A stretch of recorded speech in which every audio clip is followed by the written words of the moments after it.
Dans cette deuxième partie du mode navigation sous Sailgrib, nous allons voir un autre volet qui n'apparaît pas ici. Vous voyez sur le bouton vert ici, quand on appuie dessus, ça le ferme. Il devient gris, on appuie dessus, ça l'ouvre, il devient vert. C'est tout. Sauf que, vous vous souvenez, dans les préférences, on a accès aux paramètres GPS, NMEA, AIS. On va retourner voir ce qui s'y passe. Plus, préférences, menu GPS, NMEA, AIS. Paramètres NMEA, c'est celui-là qu'on n'a pas encore vu. On va cliquer dessus. Le vent. Alors, on peut faire apparaître dans un volet particulier la vitesse, les données de nos instruments de navigation. Là, le vent et le bateau peuvent être lissés pour ne pas avoir de défilement trop rapide. D'office, il est mis sur 10 et c'est très bien comme ça. On peut les rendre plus rapides en réduisant la valeur sans toutefois descendre en dessous de 1 ou de 2. C'est surtout ici que ça devient important dans la rubrique connexion NMEA-IS. Vous voyez ici, la case est à cocher, elle ne l'est pas. Et donc ces lignes-là sont grisées, c'est-à-dire qu'elles ne sont pas accessibles. Si on la coche, il nous propose des choses particulières. Vous êtes actuellement connecté au réseau Wi-Fi suivant. Ça, c'est le réseau Internet de mon bateau. Voulez-vous ouvrir les paramètres Wi-Fi pour modifier cela? Donc on peut ouvrir les paramètres Wi-Fi de votre tablette ou dire que tout est bon. Il vous dit que la source NMEA est un miniplex. Assurez-vous qu'il correspond à votre réseau Wi-Fi, DNA, machin, c'est bon. Ça veut dire quoi? Ça veut dire que pour récupérer vos données NMEA et vos données AIS, il faut que votre tablette ait accès en Wi-Fi aux données de vos instruments de navigation. Vos instruments de navigation, ils sont tous interconnectés pour former un réseau. Donc il y a l'anémomètre, il y a le log speedo, il y a le traceur, son GPS, ils s'interconnectent, votre pilote automatique, ils s'interconnectent tous sur ce qu'on appelle un réseau qui utilise le protocole NMEA pour communiquer entre les différents instruments. L'idée, c'est de recevoir toutes ces données sur votre tablette ou votre smartphone. Il faut les avoir en Wi-Fi. Parce qu'on ne va pas pouvoir connecter son smartphone sur les câbles, sur les fils, sur les connecteurs de votre réseau d'instruments. Donc il faut récupérer ça en Wi-Fi. Pour ce faire, il vous faut installer sur votre réseau un matériel particulier que l'on appelle des multiplexeurs. Les multiplexeurs, il en existe quelques-uns, mais il n'y en a pas tant que ça. Moi, j'en connais 3, que j'ai tous les 3 utilisés. Un très connu qui s'appelle Miniplex, un autre qui existe chez Yacht Device, un autre qui existe chez Digital Yacht. Sailgrib connaît les paramètres de ces matériels et vous propose donc de les paramétrer pour vous. Ça, si vous en avez un, ça se trouve ici, dans la source NMEA. Ici, il dit Miniplex, c'est ce qu'il m'avait demandé, ce qui n'est plus le cas. J'avais un Miniplex à une époque, donc je vais aller sur Miniplex, ici, et je vais choisir Digital Yacht. Sauf que ça ne va pas fonctionner, parce que mon Digital Yacht, je l'ai paramétré pour que ça fonctionne autrement. J'ai à bord du bateau une box Wi-Fi 4G, dans laquelle il y a une carte SIM qui me permet d'avoir accès à l'Internet à bord du bateau, en navigation comme au mouillage, enfin voilà. Si je me connecte au Digital Yacht, comme je le montre là à l'écran, je vais devoir connecter ma tablette ou mon smartphone au réseau Wi-Fi de ce multiplexeur. Ce qui veut dire que je vais devoir me déconnecter du réseau Wi-Fi de ma box, donc de ne plus avoir accès à l'Internet. Exemple, on va vouloir prendre un fichier Grib en plein milieu d'après-midi. Donc on utilise Sailgrib pour suivre notre route. Et là, on a besoin d'un fichier Grib. Comment faire? Ça veut dire qu'il faut quitter le réseau Wi-Fi du Yacht Device, qui est là par exemple, ou du Digital Yacht ou du Miniplex, c'est pareil, se connecter au Wi-Fi du bateau, faire son téléchargement de fichier Grib, puis déconnecter le Wi-Fi du bateau, se reconnecter au Wi-Fi des transpondeurs et retourner sur Sailgrib en mode de navigation. Donc il y a un paramétrage possible qui consiste à faire de ces multiplexeur des clients de votre box. Ça veut dire que toutes les informations qui sortent en Wi-Fi sont captées par ma box et rediffusées sous le nom de ma box 4G. Donc, pour que Cellrib les reconnaisse, je ne peux pas laisser le nom du digital yacht ici, enfin du multiplexeur qui est présenté ici. Je ne peux pas utiliser le yacht device ou le digital yacht ou le miniplex tel que je veux. Je vais être obligé d'utiliser un autre. Je vais devoir ici renseigner le protocole, l'adresse du serveur et le port. Le protocole, je vais le changer. Je vais passer de TCP en UDP. Tout simplement parce que l'UDP va pouvoir me permettre de faire interconnecter sur ma box plusieurs supports, notamment plusieurs tablettes, plusieurs téléphones. Alors qu'en TCP, je peux en connecter qu'un seul. L'adresse du serveur, je vais la changer. OK. Le port, je le change parce que je l'ai changé sur mes paramétrages. OK. Alors ça, c'est propre à chacun, attention, hein, ne prenez pas ces paramètres-là pour vous, c'est propre à chacun. Et voilà. Donc là, cette fois-ci, Cellrib va pouvoir détecter les données de navigation de mes instruments de bord parce que j'utilise un multiplexeur Wi-Fi qui est le Yacht Device qui est connecté en client sur ma box. Là, on voit que je suis connecté à un truc qui s'appelle DNLA Mocula. Voilà, c'est une box Huawei. Donc, on a ce bouton démarrer le service NMEA. On va cliquer dessus.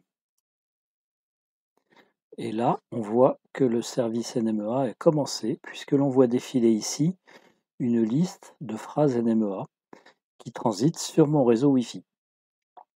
Donc tout va bien. Mes instruments communiquent avec le multiplexeur qui lui communique avec la box qui elle communique avec ma tablette, en l'occurrence mon smartphone. Donc tout va bien. Donc maintenant on peut faire un retour ici en arrière. On retourne à l'écran. Ici on vérifie que l'on est bien, le mode navigation est bien activé, ce qui est le cas. Si on clique sur ce bouton vert maintenant, on a la fenêtre d'information du service GPS. Et maintenant, quand on va cliquer à nouveau sur ce bouton vert, on va avoir un deuxième volet qui va s'afficher. Ce fichier nous fait apparaître certaines données NMEA qui proviennent donc de nos instruments de navigation. Cette fenêtre est composée de 5 cases, donc 5 informations que l'on peut paramétrer si les informations qui sont là ne nous intéressent pas. Donc par exemple, pour ce faire, il faut simplement cliquer sur le titre pour en changer la valeur à afficher. C'est-à-dire que la température d'eau ici ne m'intéresse pas, par exemple. Je veux mettre... qu'est-ce qu'on peut mettre? On a tout ça dans la liste. Là, on va mettre les vents apparents, tiens. L'apparent wind speed, AWA, ici. Apparent wind speed, je clique dessus. Et ici, j'ai le vent apparent. La profondeur, on va la remplacer par l'angle de vent apparent, apparent wind angle, donc dans les A. Dans les A, apparent wind angle, ici. Voilà, 9 degrés, tribord. Et ici, on a l'angle de barre, on peut avoir autre chose. On peut mettre, tiens, je vais remettre la température d'eau. Voilà, on met la température d'eau ici. Là, c'est le true wind speed et true wind angle. Bon, c'est très bien. Qu'est-ce qu'on aurait d'autre à la place du true wind angle? True wind direction. Voilà, plutôt. Direction du vent. Le vent vient du 327. Voilà, on peut personnaliser cette case pour avoir en permanence sous les yeux les informations de nos instruments de navigation. Ce sont les mêmes, le True Wind Speed, c'est le même que sur mon afficheur Emarine, c'est la même chose. Voilà pour ce volet de navigation. Le seul inconvénient, c'est que mais ça c'est dû à la conception du programme, au niveau de l'interface, quand on reclique sur cette icône donc, du volet de navigation, plutôt que de repasser à l'image précédente, on ferme. Première page, deuxième page, et on ferme. Et on rouvre, mais on ne peut pas faire d'aller-retour entre celle-ci et celle-là. Là, je ne peux pas revenir sur la première sans passer par une fermeture. C'est comme ça. Ça aurait été plus pratique si on pouvait faire des allers-retours, mais bon, c'est comme ça, on ne peut pas faire autrement. Maintenant, on va retourner dans les préférences. On va retourner voir les préférences GPS, NMEA, IS. J'avais parlé de la source du GPS interne. Ça nous dit qu'on utilise actuellement la source interne, la source GPS interne de notre matériel, en l'occurrence mon smartphone, qui utilise donc sa puce GPS. Ici, on a le choix d'utiliser le Wi-Fi NMEA ou un récepteur GPS Bluetooth. Si on clique maintenant que tout fonctionne avec les miniplex, enfin avec les multiplexeurs sur source Wi-Fi NMEA, ça veut dire qu'on va pouvoir libérer et se dispenser de l'utilisation de la puce GPS de nos smartphones, ce qui nous fait économiser un peu d'énergie. On peut le faire comme ça. On va aller voir ce que ça donne. Donc on est là, on rouvre le volet ici, et là-haut, il nous dit plus GPS, il nous dit NMEA.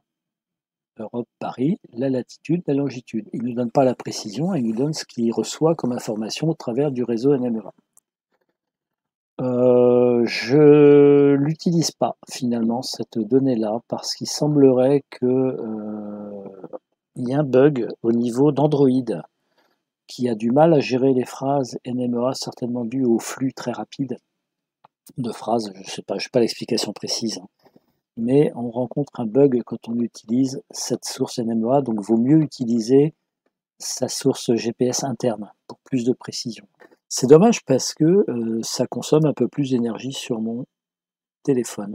Donc source du GPS, je repasse en interne. Et là maintenant c'est la puce GPS et non plus les données NMEA de mon réseau, de mon GPS de réseau de bateau qui fonctionne. Et ça me l'a actualisé, cette fois-ci c'est la source GPS interne qui me donne là en plus le nombre de satellites et la précision du positionnement. Qu'est-ce qu'on a d'autre à voir en mode NMEA? On a parlé des informations qui nous sont issues de nos instruments de navigation, de la personnalisation que l'on pouvait faire sur ce volet-là. On va revoir les paramètres. Référence. GPS NMEA IS. Source du GPS, on va la laisser sur interne. Flèche de direction de vent. On a ici donc la case qui est cochée. Elle nous permet de voir apparaître en haut de l'écran, ici, la flèche de direction de vent, qui a la même information, mais sous forme de cardinal en fait, que celle-là. Le True Wind Direction, 29 degrés. Là, on voit bien d'où vient le vent par rapport au bateau. Qu'est-ce qu'on a d'autre sur les préférences? Paramètres AIS, ça fera l'objet de la prochaine vidéo. Donc ça, on a vu. Paramètres NMEA. Connexion NMEA AIS, ça on a vu. Log NMEA, donc ça il faut le laisser enregistrer, le laisser cocher de façon à ce qu'il enregistre toutes vos données de navigation, ce qui contribuera également aux données de la trace. Et surtout à faire un fichier qui pourrait être transmis à Sailgrib en cas de bug par la rubrique Contactez-nous. Log de données de navigation, pareil, c'est à laisser cocher. Tout ça, je ne sais pas ce que c'est. Garder l'écran allumé, ça c'est bien de d'avoir coché. Ça évitera à votre tablette ou à votre smartphone d'éteindre son écran au risque de couper l'application. Donc là, ça ne fait que réduire la luminosité pour économiser l'énergie, mais ça ne l'éteint pas. Ça oblige, le logiciel oblige l'écran à rester en mode allumé. Bon, les sources NMEA, les protocoles, tout ça on a vu. Là, on voit bien le défilement des phrases. Les lines, donc là, on peut faire afficher les lines. Ici, il y a des paramétrages d'appareils de marques différentes ou spécifiques comme NKE, comme les paramètres de girouette et anémomètre ultrasonique et anémomètre de la marque Saiteller, qu'il faut cocher si vous en disposez. Et bien voilà, on a fait le tour de la question concernant le mode navigation de Sailgrib.